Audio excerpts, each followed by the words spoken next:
നിങ്ങൾക്കറിയുമോ, വായിൽ വെള്ളിക്കരണ്ടിയില്ലാതെ, നാവിൽ തേക്കാൻ തേനും വയമ്പുമില്ലാതെ, അരയിൽ കെട്ടാൻ പൊന്നരഞ്ഞാണും പൊന്നേലസുമില്ലാതെ അത്തോളി എന്ന ചെറ്റക്കുടിലിൽ നിന്ന് ഒരു വ്യക്തിയെ കേരളത്തിന്റെ മുഖ്യമന്ത്രി പദവിയിലേക്ക് കൊണ്ടുവന്ന പ്രസ്ഥാനം ഏത് എന്ന് ചോദിച്ചാൽ അത് ശിഹാബ് തങ്ങളുടെ മുസ്ലിം ലീഗ് എന്ന് പറയുന്ന പ്രസ്ഥാനമാണ് എന്ന് അന്തസ്സായി പറയാൻ ഞങ്ങൾക്ക് സാധിക്കുന്നുണ്ട്.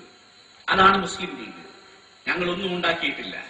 ഞങ്ങളെല്ലാം ഈ പ്രസ്ഥാനത്തിന് വേണ്ടി സമർപ്പിച്ചവരാണ്. ഇപ്പൊ എന്നിട്ട് എന്റെ പേരിൽ വലിയ അഴിമതി ആരോപണം. ഞാൻ റോഡ് ഉണ്ടാക്കിയതാണ്. ഞാൻ മലപ്പുറത്ത് 5 റോഡ് ഉണ്ടാക്കി. അതിനെക്കുറിച്ച് അന്വേഷിച്ചു. എന്തിനാണ് മലപ്പുറത്ത് മഞ്ചേരി ഡിവിഷനിൽ മുനീർ റോഡ് ഉണ്ടാക്കിയത്? അതും ടെൻഡർ ഇല്ലാതെ. പ്രിയപ്പെട്ടവരെ, ഞാൻ മലപ്പുറത്ത് മാത്രമല്ല ടെൻഡർ ഇല്ലാതെ കൊടുത്തത്.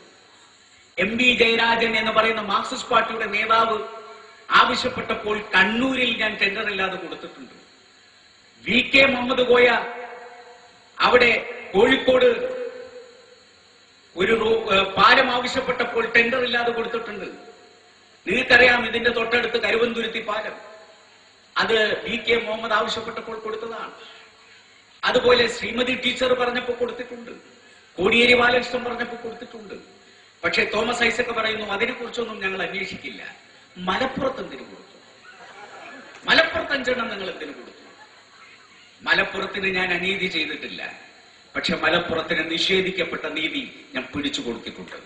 എത്രയോ നാളുകളായി പിന്നോക്കം നിൽക്കുന്ന ഒരു പ്രദേശത്ത് റോഡ് കൊടുത്തതിന്റെ പേരിൽ 1000 കൊല്ലം നിങ്ങൾ എന്നെ തടവിലിട്ടാലും തിരിച്ചു വന്ന് ഞാൻ ഇതേ തെറ്റ് 100 തവണ ആവർത്തിക്കും.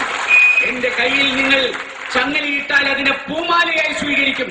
എന്നാലും മലപ്പുറത്തിന് വേണ്ടി ഇനി അവസരം കിട്ടിയാൽ 1000 റോഡുകളും 1000 പാലങ്ങളും ഞാൻ കൊടുക്കും. ആരാണ് ചോദിക്കാൻ? ഈ പ്രദേശത്തെ പാവപ്പെട്ടവരെ, പിന്നോക്കം നിൽക്കുന്നവർക്ക് വേണ്ടി റോഡ് കൊടുത്താൽ നിങ്ങൾ പേടിപ്പിക്കുകയാണ്.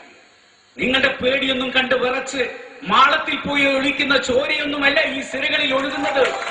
അതുകൊണ്ടാണ് ഞാൻ ആവർത്തിച്ചു പറഞ്ഞത്, EMSനെ പേടിക്കാത്ത വാപ്പന്റെ മോന് തോമസ് ഐസക്കിനെ പേടിക്കുന്നത്.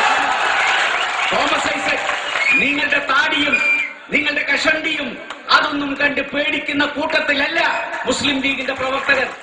നിങ്ങളുടെ ആ സഞ്ചിയിലുള്ളതിന്റെ ഒരു അംശം തലച്ചോറിലുണ്ടെങ്കിൽ കേരളം രക്ഷപ്പെട്ടു.